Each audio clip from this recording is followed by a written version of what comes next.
देखिए, जैसे कि आप सभी जानते हैं कि उत्तर प्रदेश द्वारा कांस्टेबल की जो पदों पे भर्ती निकाली गई है, उसका जो एप्लीकेशन फॉर्म है पूरी तरह से शुरू कर दिया गया है। सो आज की इस वीडियो में आपको हम बताने जा रहे हैं कि अगर आपको भी फॉर्म भरना है, चाहे आप बिहार से हैं या फिर अदर स्टेट से या फिर उत्तर प्रदेश से ही हैं, तो कैसे जो है फॉर्म को भरेंगे, स्टेप बाय स्टेप जानकारी इस वीडियो में आपको हम शेयर करने जा रहे हैं कि कैसे आपको रजिस्ट्रेशन करना है, किस तरह से पेमेंट करना है और किस तरह से जो है फाइनल सबमिट करके अपना प्रिंट आउट लेना है। तो प्लीज़ वीडियो शुरू से अंत तक लेकर जरूर देखिएगा और वीडियो थोड़ा सा भी अच्छा लगे तो वीडियो को लाइक जरूर करिएगा। तो चलिए आज का वीडियो शुरू करते हैं। देखिए, फॉर्म को भरने के लिए सबसे पहले उत्तर प्रदेश पुलिस भर्ती एवं प्रोन्नति बोर्ड के ऑफिशियल पोर्टल पे जाना है, जिसका लिंक आपको नीचे उपलब्ध करवा दिया गया है। यहाँ पे आएंगे, देख सकते हैं कि 27 तारीख से जो है फॉर्म यहाँ पे फिल होना जो है स्टार्ट किया गया है। 16 जनवरी तक जो है फॉर्म को आप भरेंगे। 18 जनवरी तक जो है किसी प्रकार की करेक्शन वगैरह वगैरह करना चाहते हैं तो आप कर पाएंगे, ठीक है। अब यहाँ पे हम बात कर लेते हैं कि अगर आपको फॉर्म को भरना है, आप 12वीं पास हैं, उत्तर प्रदेश से हैं, फिर अदर भी स्टेट से हैं, तो फॉर्म को भर सकते हैं, ठीक है। फॉर्म को भरने के लिए सबसे पहले जो है अप्लाई ऑनलाइन के बटन पे आपको क्लिक करना होगा। तो आपके सामने जो है रजिस्ट्रेशन का पेज यहाँ पे खुलेगा, जहाँ पे सबसे पहले जो है व्यक्तिगत जानकारी आपको देना होगा। जैसे कि मान लीजिए आवेदक का जो पहला नाम है यहाँ पे लिखेंगे और अंतिम नाम है तो यहाँ पे लिखेंगे। जैसे कि मान लीजिए आपका नाम है रमेश पंडित, ठीक है, तो रमेश यहाँ पे लिखेंगे, पंडित यहाँ पे लिखेंगे। रमेश कुमार पंडित है तो रमेश यहाँ पे लिखेंगे, कुमार पंडित यहाँ पे लिखेंगे। और जो भी आपका पूरा नाम होगा, जैसे कि यहाँ पे रमेश लिखेंगे, यहाँ पे पंडित लिखेंगे, तो जो भी आपका पूरा नाम होगा तो यहाँ पे अपना पूरा नाम जैसे कि रमेश और पंडित मिलाकर रमेश पंडित यहाँ पे लिख देना है, ठीक है। तो इस तरह से जो अपना नाम फिलअप करना है। उसके बाद इस कैलेंडर के माध्यम से अपना जो डेट ऑफ बर्थ है आपको बता देनी है कि आपका जो है डेट ऑफ बर्थ कब का है, ठीक है। देख लीजिएगा, अपडेट के कैटेगरी के अंतर्गत आते हैं तो उसके माध्यम से ही आपको बताना होगा। फिर यहाँ पे फादर और मदर का नेम लिखेंगे। यहाँ पे जेंडर बताएंगे कि आप मेल हैं कि फीमेल हैं। उसके बाद mobile number, confirm mobile number को कर देंगे। फिर यहाँ पे आधार नंबर आपके पास है तो दे सकते हैं, नहीं है तो आप इसको छोड़ सकते हैं, मैंडेटरी नहीं है। उसके बाद ईमेल आईडी, फिर ईमेल आईडी को कंफर्म करेंगे। उसके बाद यहाँ पे इंडियन सेलेक्ट करेंगे। उसके बाद आपको नीचे आनी है। दोस्तों, वीडियो में आगे बढ़ने से पहले अगर आप भी उत्तर प्रदेश पुलिस कांस्टेबल की तैयारी करना चाहते हैं तो हम आपको बेस्ट बुक के बारे में बताने जा रहे हैं, जो कि चक्षु प्रकाशन के द्वारा इसको प्रकाशित किया गया।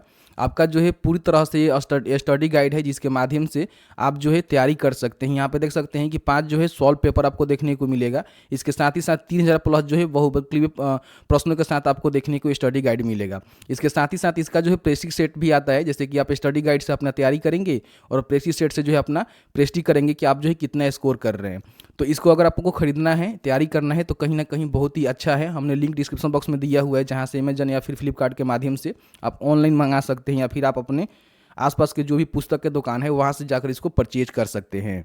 तो अदर इन्फॉर्मेशन में आप देखेंगे तो यहाँ पे जो है सबसे पहले पूछ रहा है कि क्या आप उत्तर प्रदेश के मूल निवासी हैं। अगर आप हैं तो यस करेंगे, ठीक है। यस करेंगे तो फ़ायदे क्या होगा कि अगर मान लीजिए उत्तर प्रदेश से SC ST OBC EWS, ठीक है, विकलांग वगैरह वगैरह हैं तो आपको जो है रिजर्वेशन का लाभ मिलता है, ठीक है। तो इसमें आप देखेंगे तो अगर आप यस करेंगे, इस कैटेगरी से हैं, SC ST OBC वगैरह वगैरह EWS वगैरह वगैरह से, तो यस करेंगे तो इसमें जो है आपको पूछेगा कि अपना जो है मूल निवास प्रमाण पत्र दे दीजिए कि आप उत्तर प्रदेश के हैं कि नहीं है, और उसका जानकारी यहाँ पे भर दीजिए। जैसे कि मूल निवास प्रमाण पत्र का जो निर्गत करने का तिथि है, क्रम संख्या है और जनपद कहाँ है, ठीक है, इसकी जानकारी आपको बतानी होगी। फिर यहाँ पे श्रेणी आपको देखने को मिल जाएगा कि आप जनरल हैं, SC ST हैं, OBC हैं, EWS हैं, तो जो भी है आप यहाँ पे अपना सिलेक्शन करेंगे, ठीक है। उसके बाद यहाँ पे क्या स्वतंत्र सेनानी के आप आश्रित हैं तो यस करेंगे, उसकी जानकारी भरेंगे, नहीं है तो इसको नो रहने देंगे। उसके बाद पूछ रहा है कि क्या उत्तर प्रदेश राज्य सरकार के कर्मचारी हैं या फिर आपके पास उसका प्रमाण पत्र है। अगर है तो यस करेंगे, नहीं है तो इसको नो। यस करेंगे तो जानकारी देना पड़ेगा, नहीं है तो नो करेंगे, ठीक है।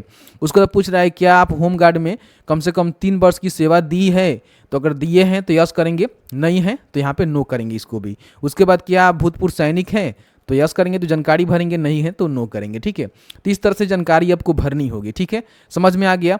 अब यहाँ पे आपको हम बता दें कि यहाँ पे आप देखेंगे ना, जैसे कि SC ST सिलेक्ट करेंगे तो इसमें क्या होगा कि आपको जो है श्रेणी प्रमाण पत्र देना पड़ेगा, ठीक है, क्योंकि SC ST को जो है छूट मिलेगा, OBC को भी यहाँ पे देख सकते हैं कि छूट मिलेगा।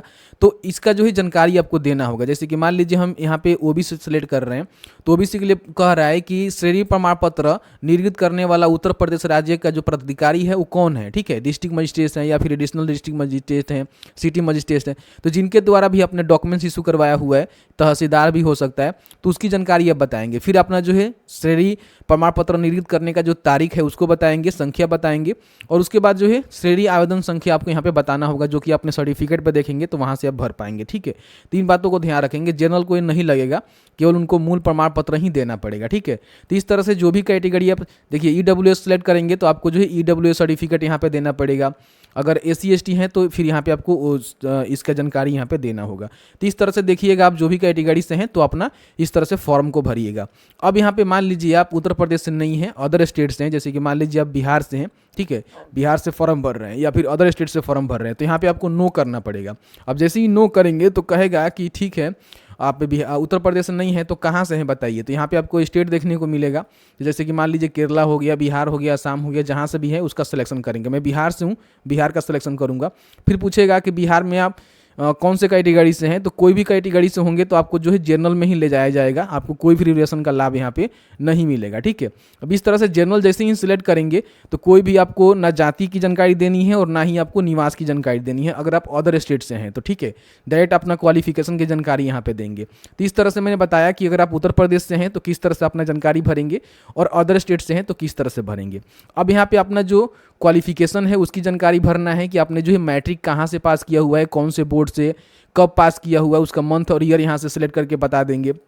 फिर यहाँ पे पास हो गए हैं तो पास बताएंगे, क्योंकि पास ही इसमें लगता है। उसके बाद अपना रोल नंबर और यहाँ पे सर्टिफिकेट नंबर या फिर मार्कशीट नंबर अपना 10th का डालेंगे। फिर इंटरमीडिएट का भी बोर्ड बताएंगे, पासिंग जो डेट है वो बता देंगे। फिर यहाँ पे पास सेलेक्ट कर लेंगे, उसके बाद उसका रोल नंबर और उसके बाद उसका सर्टिफिकेट या फिर मार्कशीट नंबर यहाँ पे डालेंगे। यहाँ पे कुछ अहर्ताएँ हैं जिसको पूछ रहा है कि जैसे कि अगर आपके पास कंप्यूटर में O लेवल प्रमाण पत्र है तो आप यहाँ पे यस करेंगे, तो उसकी जानकारी बताना होगा कि कौन निर्गत किया हुआ है, उसका तिथि क्या है, प्रमाण पत्र संख्या क्या है। ठीक है, अगर नहीं है तो नो करेंगे। यहाँ पे बोल रहा है कि क्या आप 2 वर्ष की कम से कम अवधि के लिए प्रादेशिक सेना में काम किए हैं तो यस करेंगे, जानकारी भरेंगे, नहीं है तो इसको भी नो कर देंगे। उसके बाद पूछ रहा है कि आप राष्ट्रीय कैडेट कोर का B प्रमाण पत्र प्राप्त किए हैं तो यस कर लेंगे, नहीं है तो नो करेंगे। ठीक है, इस तरह से। उसके बाद अपना जो पता है, जैसे कि इंसान का 2 ही पता होता है, एक होता है वर्तमान और दूसरा होता है अस्थाई। तो वर्तमान आपका जहाँ भी है उसको डालेंगे, और आपका अस्थाई और वर्तमान दोनों सेम है तो यहाँ पे टिक कर देंगे, तो आपका जो दोनों है ना एड्रेस यहाँ पे सेम हो जाएगा। ठीक है, तो इस तरह से एड्रेस लाइन 1 में आपको भरना है, जैसे कि आपका विलेज कहाँ है, फिर पोस्ट कहाँ है, शहर गांव कस्बा कहाँ है, फिर आपका राज्य यहाँ पे सिलेक्ट करना होगा, कौन से राज्य के अंतर्गत आते हैं, फिर डिस्ट्रिक्ट और पिन कोड डालेंगे। ठीक है, और सेम है तो टिक कर देंगे तो सेम हो जाएगा, नहीं तो अलग अलग है तो अलग अलग डालेंगे। उसके बाद प्रीव्यू एंड सबमिट के बटन पे क्लिक करेंगे। जैसे ही आप सबमिट एंड रिव्यू के बटन पर क्लिक करेंगे तो आपने जो भी जानकारी डाला हुआ है वो सभी जानकारी जो है आपके सामने आ जाएगा, जिसको एक बार जरूर चेकआउट कर लेंगे। ठीक है, देख लेंगे कि आपने जो भी जानकारी डाला हुआ है वो जानकारी सही है कि नहीं है। उसके बाद आपको लगता है कि हाँ सही है तो आप जो है यहाँ पे सभी चीज़ों को टिक करेंगे। जैसे कि यहाँ पे कुछ आपको घोषणा करना होता है जिसको आप पढ़ लेंगे। ठीक है, और पढ़ने के बाद यहाँ पे आपको टिक करना है, और टिक करने के बाद यहाँ पे आपको एक कैप्चा नज़र आ रहा है, कैप्चा को यहाँ पे डालना है। ठीक है, ध्यान रखिएगा अगर किसी प्रकार की इसमें आपको गड़बड़ी नज़र आ रहा है कि हमने जो है कुछ गलत डाल दिया हुआ है, तो आप यहाँ पे उसको एडिट भी कर सकते हैं। ठीक है, तो एडिट करने के लिए आप यहाँ पे क्लिक करके एडिट कर लीजिएगा, लेकिन आपको लगता है कि सही है तो सभी को टिक करेंगे, कैप्चा को फिल करेंगे और सबमिट एंड नेक्स्ट के बटन पे क्लिक करेंगे। अब आपका जो रजिस्ट्रेशन है यहाँ पे कंप्लीट हो जाएगा, और आपको जो है एक रजिस्ट्रेशन नंबर यहाँ पे दे दिया जाएगा, जिसको आप ज़रूर नोट डाउन कर लेंगे। अब यहाँ पे जो है एक्टिव थ्रू OTP के बटन पे आपको क्लिक करना है। तो अब क्या होगा कि आपको जो है अपना रजिस्ट्रेशन नंबर यहाँ पे डालना है, फिर यहाँ पे डेट ऑफ बर्थ डालना है, और आपको जो OTP प्राप्त हुआ है आपके नंबर पे उसको यहाँ पे डालना है, फिर यहाँ पे कैप्चा को फिल करना है, और आपको जो है एक्टिवेट के ऑप्शन पे क्लिक करना है। इस तरह से आपका जो रजिस्ट्रेशन है देख सकते हैं कि यहाँ पे एक्टिवेट हो जाएगा। ठीक है, आपको यहाँ पे ओके करना होगा। अब क्या करना है, आपको जो है लॉगिन करना है। ठीक है, तो अपना registration number, date of birth, captcha को डालेंगे और लॉगिन के बटन पर क्लिक करेंगे। देखिए जैसे ही आप लॉगिन कर लेंगे तो यहाँ पे आपको जो है एप्लीकेशन फ़ी पेमेंट करना है, जिसमें आप किसी भी कैटेगरी से आते हैं, अदर बोर्ड से, अदर स्टेट से हैं, सभी को जो है 400 रुपये का ही पेमेंट करना है। तो यहाँ पे आपको पे नाउ का एक बटन मिलेगा, इस पर आपको क्लिक करना है। ठीक है, अब जैसे ही क्लिक करेंगे तो यहाँ पे इंटरनेट बैंकिंग UPI के माध्यम से आप पेमेंट कर सकते हैं। 2 ही आपको जो है फैसिलिटी यहाँ पे दिया जा रहा है, तो SBI है या फिर अदर भी बैंक है जिसका नेट बैंकिंग से आप कर सकते हैं, UPI के माध्यम से आप यहाँ पे कर सकते हैं। ठीक है, तो यहाँ पे हम आपको बता देंगे, देखिए अभी जो है और भी यहाँ पे पेमेंट जो मेथड है वो आना चाहिए, क्योंकि क्रेडिट कार्ड, डेबिट कार्ड का यहाँ पे ऑप्शन हमें देखने को नहीं मिल रहा है। तो इस तरह से नेट बैंकिंग है तो नेट बैंकिंग से, नहीं तो UPI है तो UPI से आपको यहाँ पे करना होगा। QR कोड से भी आप कर सकते हैं। ठीक है, या फिर आप चाहें तो अपना UPI ID के माध्यम से यहाँ पे पेमेंट करेंगे। इस तरह से हमने जो है पेमेंट यहाँ पे कर लिया है, जैसे कि आप यहाँ पे देख सकते हैं। तो यहाँ पे हमारा जो पेमेंट है सक्सेसफुल हो गया है। थोड़ा देर आपको वेट करना है, ऑटोमेटिकली आपको जो है रीडायरेक्ट कर दिया जाएगा। लेकिन नहीं किया जाता है तो आप क्लिक हियर के बटन पर क्लिक कर सकते हैं, ठीक है। यहाँ पे आपको जो है फोटो और सिग्नेचर अपलोड करना है। सबसे पहले यहाँ पे फोटोग्राफ का जो साइज रहना चाहिए 20 KB से लेकर 50 KB के बीच में होना चाहिए, ठीक है। JPG फॉर्मेट में आप इसको अपलोड कर सकते हैं। तो यहाँ पे अपलोड के बटन पर क्लिक करेंगे और जहाँ भी आपका फोटो है वहाँ से इसको अपलोड कर देंगे, ठीक है। उसके बाद यहाँ पे जो है सिग्नेचर आपको अपलोड करना है, जिसका साइज जो है 5 KB से लेकर 20 KB के बीच में JPG फॉर्मेट में होना चाहिए। सिग्नेचर भी यहाँ पे चूज फाइल के ऑप्शन पर क्लिक करके और इसको यहाँ पे अपलोड कर देंगे, ठीक है। तो इस तरह से फोटो और सिग्नेचर आपको अपलोड करना है।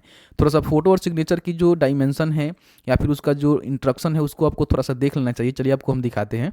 देखिए फोटो के रिगार्डिंग यहाँ पे जानकारी दिया गया है कि आपका जो फोटो है ना स्पष्ट दिखनी चाहिए, ठीक है। और उसमें चमक छाया वगैरह अगर आप नहीं लगाएंगे। और फोटो जो है 6 महीने का भीतर का लिया गया होना चाहिए, जो हल्के रंग का होना चाहिए, ठीक है। या सादा हो सकता है, सफ़ेद हल्के रंग हो सकता है। और उसमें और भी कुछ जानकारी दी गई है जिसको आप चेकआउट करेंगे, ठीक है।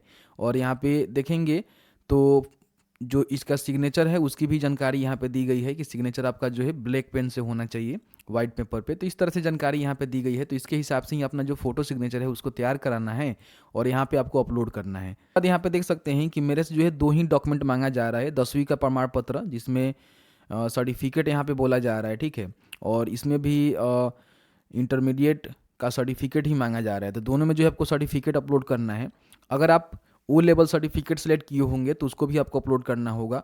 अगर आप मान लीजिए कि उत्तर प्रदेश के कैंडिडेट हैं और रिजर्व कैटेगरी से आते हैं तो आपको जो है जो निवास प्रमाण पत्र है, जाति प्रमाण पत्र है, वो आपको यहाँ पे देना पड़ेगा, ठीक है।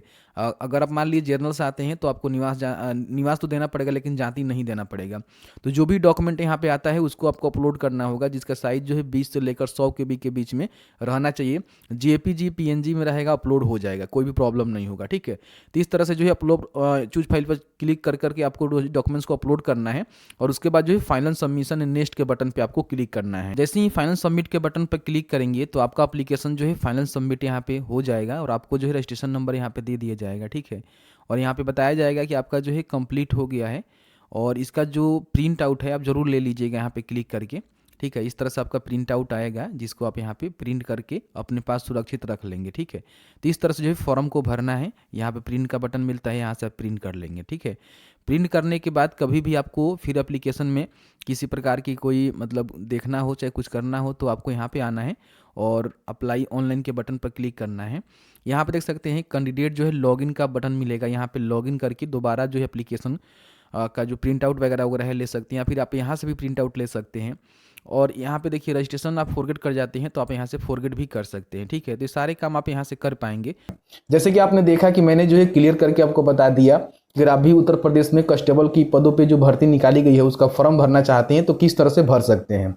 आपके मन में किसी प्रकार की कोई भी डाउट्स होगा तो नीचे आप हमें कमेंट सेक्शन में कमेंट करके पूछ सकते हैं। जहां तक मेरी नॉलेज होगी आपको बताने की कोशिश की जाएगी।